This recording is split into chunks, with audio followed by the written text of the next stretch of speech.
I need you to stay with me for this one, because what I am about to describe is not the kind of thing I can rush through or deliver lightly or wrap in casual language and move on from. What I am picking up between you and this specific person is the kind of thing that stops me before I begin. The kind that makes me want to choose every word carefully, because the reality of what exists here deserves that care. There is someone, you know who I mean. Even before I say another word, something in you already moved when I said that. Something shifted, a name surfaced, a face, a feeling that is so familiar and so specific that it requires no introduction. That person, the one that just came forward in your mind without being summoned, the one that lives in a particular location inside you that nothing else occupies, that is who this reading is about. And what I need to tell you about them, what I need to tell you about what has been true from the very beginning and what remains true right now and what will continue to be true regardless of everything that has happened in between, is this: they have loved you from the start. Not from when it became convenient, not from when the circumstances aligned, not from after they processed it or understood it or found language for it. From the start. Before any of that, from the very first moment, something in them recognized something in you and knew, in the way that knowing happens before the mind catches up, that you were not like the others. That you were not going to be easy to forget, that whatever this was, it was going to matter. Let me take you back to the beginning, because I think the beginning is where the truth of this lives most clearly, and I think returning to it is going to help you see the whole picture rather than just the complicated middle that has been taking up most of your focus. When you first entered this person's awareness, something happened in them that was different from what usually happens when they meet someone. There was a quality of attention that activated that was not ordinary, not the polite attention of someone being socially present, not the interested attention of someone who finds another person attractive or engaging. Something more involuntary than either of those. Something that happened to them rather than something they chose. A kind of sudden, inexplicable sharpening of their awareness in your direction. Like every other input in the room stepped back and you stepped forward. And the world reorganized itself around that shift. Before they had any say in the matter, they noticed things about you that they had no reason to be noticing, so specifically, so early. Details that required a quality of attention they were not consciously directing. The way you said something, the way you moved in the space, something in how you occupied that first moment that lodged itself in them with a specificity they could not have predicted and could not entirely explain. And later, when they were no longer in your presence, they found themselves returning to that specificity, turning it over, sitting with it in a way they did not sit with most things, wondering about you in a way that felt different from ordinary curiosity. That was the beginning. And that beginning, that first quiet, involuntary, entirely specific recognition was love. Even if it did not have that name yet, even if neither of you would have called it that at the time, it was love in its earliest form, the form that precedes understanding, the form that simply knows. I want to talk about what they have carried since then, because this is the part of the story that has been invisible to you. The part that happened on their side of the distance in the private interior of their experience of all of this that you have not had full access to. They have carried you through everything, through every circumstance that made it complicated, through every period where the distance between you was real and the future was unclear, through every moment where holding on to what they felt about you cost them something. And the easier thing would have been to let it go and move in a different direction.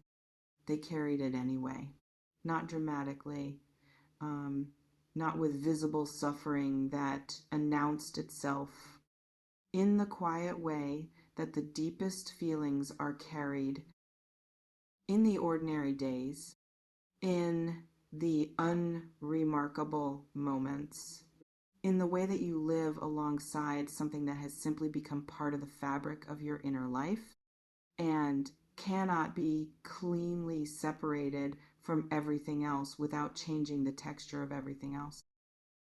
You are woven into them, not as a memory they visit occasionally, as something present, something ongoing, something that participates in how they move through their days in ways they may not even be fully conscious of anymore, because it has been part of them for long enough that it no longer feels separate from themselves. That is what they have been carrying since the beginning, without putting it down, without fully being able to, without, when it came to it, really wanting to. Now I need to address the middle, because the middle is where most of the confusion lives. The middle is what makes people question the beginning. What makes them wonder if what they felt in those early moments was real or constructed. What makes them doubt the evidence of their own most honest experiences. Things happen in the middle. Between the beginning and right now, there is a stretch of story that was not simple, that was not clean or easy or free of the kind of pain that makes you question everything you thought you knew. Maybe there was distance. Maybe there was silence that lasted longer than either of you intended. Maybe there were choices made on one side or both sides that created damage that did not heal quickly. Maybe there were moments where the love was present, but the circumstances were impossible. And the gap between what was felt and what was expressed became so wide that it started to feel like the feeling itself might not have been what you thought it was.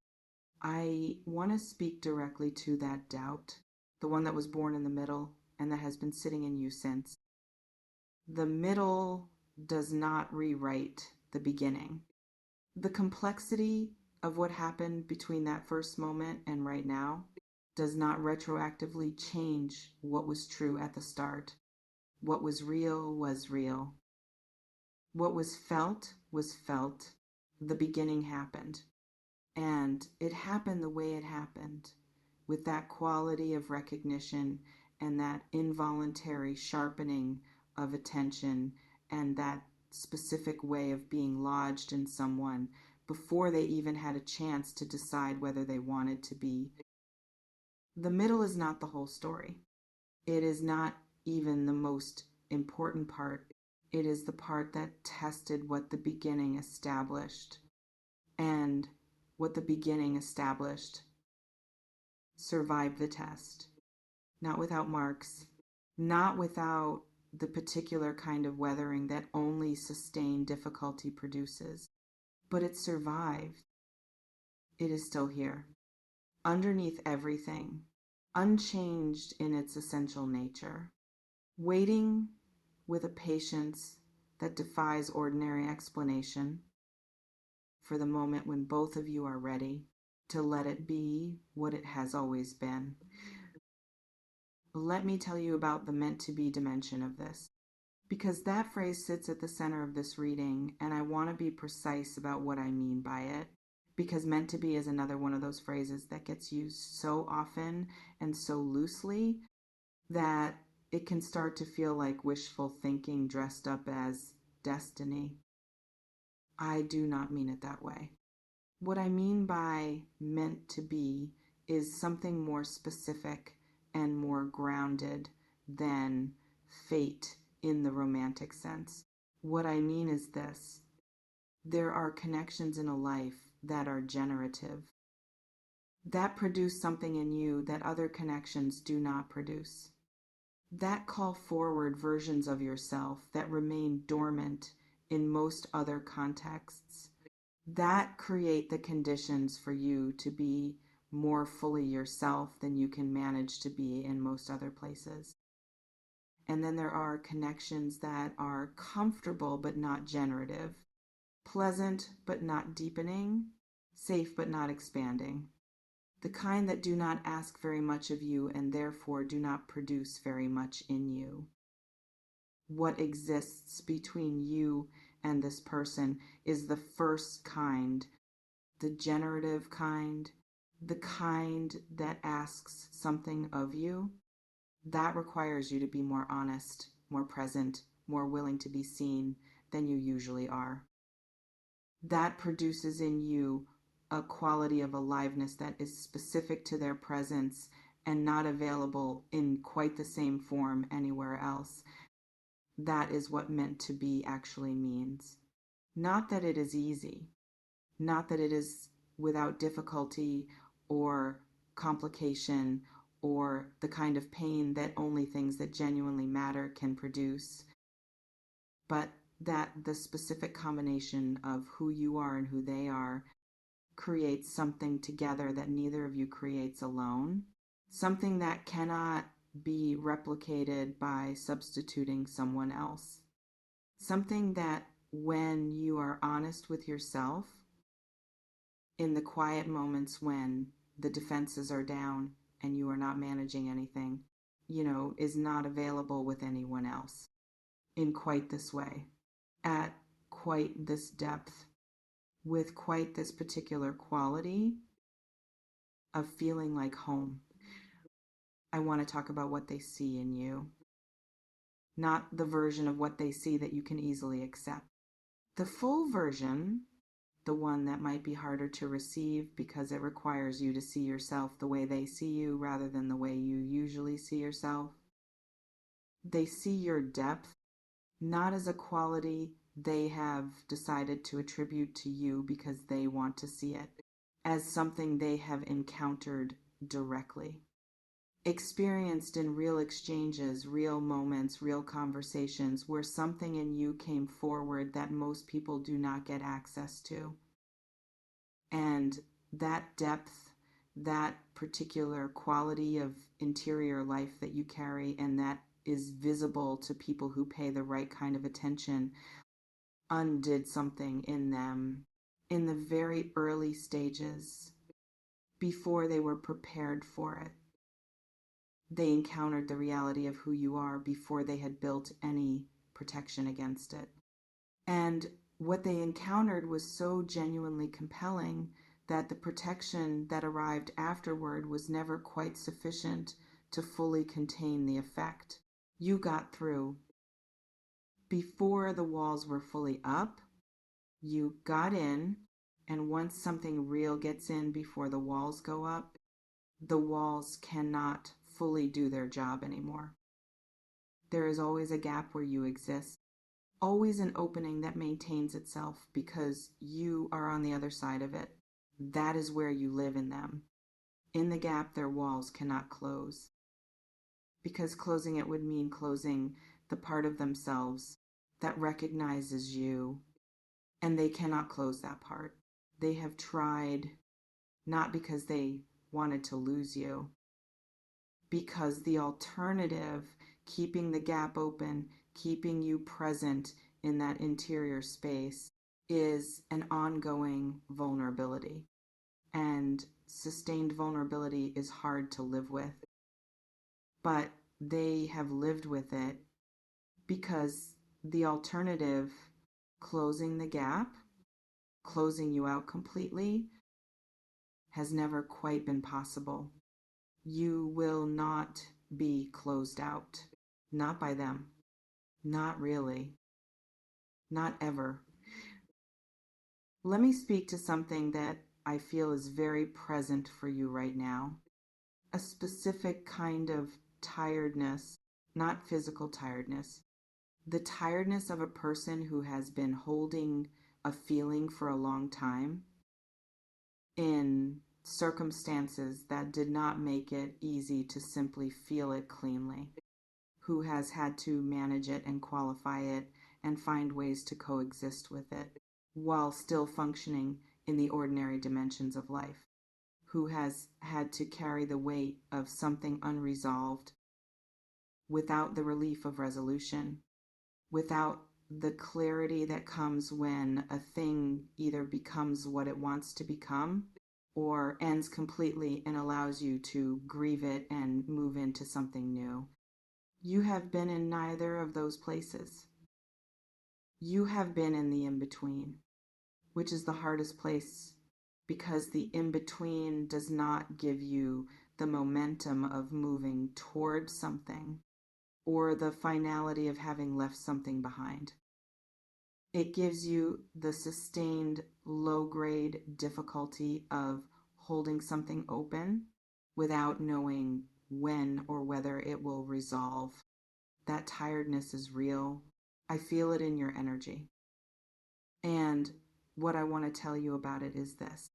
It is almost over, not because I am promising you a timeline, but because what I am reading in the energy of this situation tells me that the in-between is approaching its end, that the sustained holding open is about to be replaced by something that moves, something that has direction, something that requires you to respond to a real development rather than continue managing an unresolved one. The stasis is ending, not gradually, in the way that things end when they have been building pressure for a very long time, with a suddenness that will feel almost disproportionate to the preceding stillness. One moment it will feel the way it has felt, and then something will shift, and it will not feel that way anymore. And you will know when that shift happens that the in-between is finished. And what comes after it is the part you have been waiting for. I want to address the fear that lives alongside everything else in this situation because I do not think it serves you to name the love without naming the fear. They coexist. They have coexisted from very early. The love is real and the fear is real, and they have been occupying the same space in you for long enough that you may have stopped fully distinguishing between them, may have started experiencing them as one complicated thing rather than two separate things that happen to live side by side. So let me separate them for a moment. The love is this, the specific, located, irreplaceable feeling that activates when this person enters your awareness. The thing that has not diminished with time or difficulty or the accumulation of complications. The thing that when you are most honest with yourself, you know has not gone anywhere and is not going anywhere, that is the love. And the fear is this. What if it is still not enough? What if we find our way back to each other and the same things that created the middle happen again? What if the love is real but the circumstances are still impossible? What if I allow myself to fully believe in this and it costs me more than the last time cost me? What if wanting this as much as I want it makes me someone who cannot protect themselves properly? I hear that fear, every part of it, and I want to say something about it that I hope lands with the weight it deserves. The fear is not evidence that the love is wrong. The fear is evidence that the love is real. Things that do not matter do not frighten us. It is only the things that genuinely matter, the things whose loss would actually cost us something significant that generate this particular quality of fear. Your fear is proportional to your love, and your love is very, very real. Let me tell you what I see when I look at the two of you, not individually, but together as a configuration, as the particular shape that is created when your energy and their energy occupy the same space. What I see is complementarity, not in the simplistic sense of opposites that balance each other out, in the deeper sense of two things that enhance each other, that bring out in each other qualities that exist in both of you, but that reach their fullest expression in the presence of the other.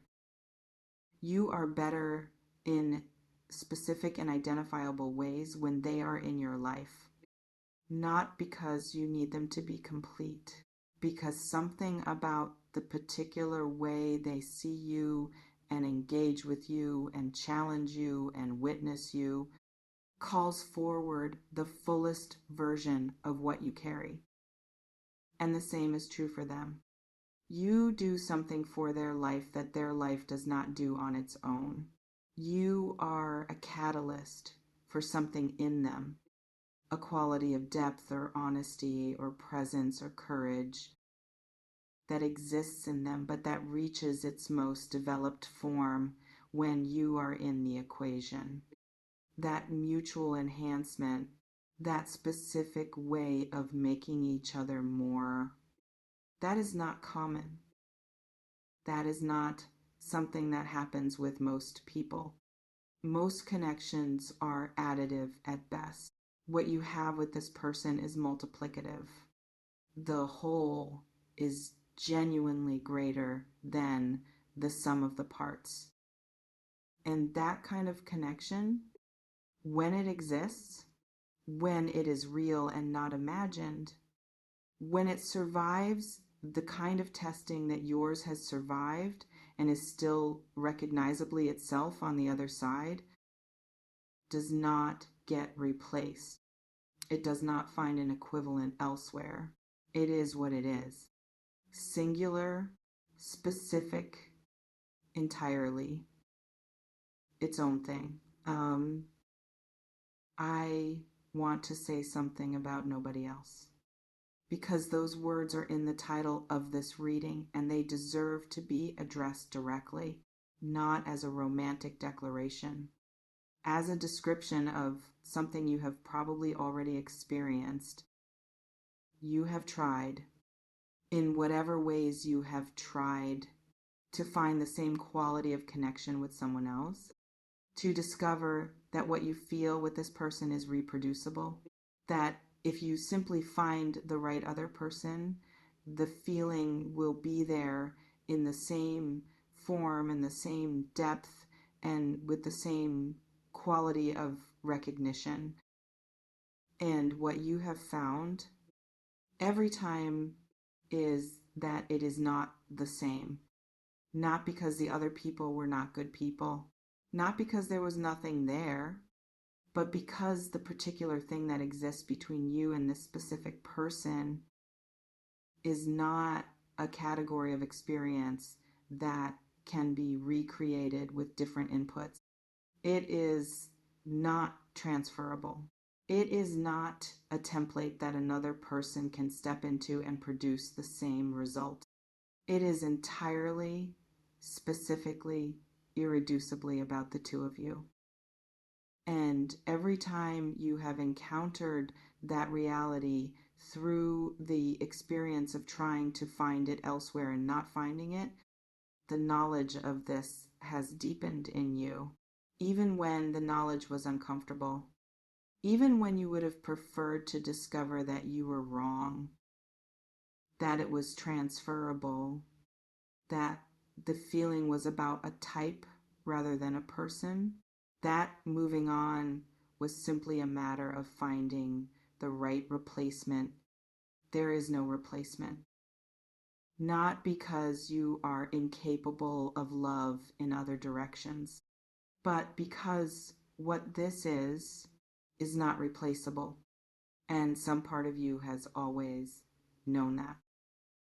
Even when knowing it was the hardest thing, even when you would have given almost anything to be wrong about it. Here is what I want to leave you with. Because we are approaching the end of this reading, and there is one thing above everything else that I want to place carefully in your hands before we close. The love that this person has carried for you from the start has not required your awareness to sustain itself. It has not needed your acknowledgement to remain real. It has existed on its own in the private interior of their experience through every period of distance and silence and complication and uncertainty. Through every moment when the circumstances made the feeling inconvenient or impossible to act on. Through every time when the easier thing would have been to let it go, and they found, when it came to it, that letting go was not something they could fully accomplish. That love is not waiting for you to earn it. It is not conditional on you being a particular version of yourself. It is not dependent on you getting everything right or handling the middle perfectly or showing up in ways that are beyond what any human being can consistently manage. It is simply there, as it has been from the start, steady in a way that only the real things are steady. Persistent in a way that only the true things are persistent. Present in a way that does not require constant maintenance, because it is not a performance of something. It is the thing itself, and you, the specific, irreplaceable you, with everything that makes you exactly who you are and not anyone else, are the person that love has always been about from the very first moment. Before the complications, before the middle, before any of the things that made this harder than it should have been. Before all of that, there was a moment when this person encountered you and something in them knew, and that knowing has never, not once, not for a single moment in all the time since, changed. You are loved by this person specifically, completely, from the very beginning. And the beginning is still true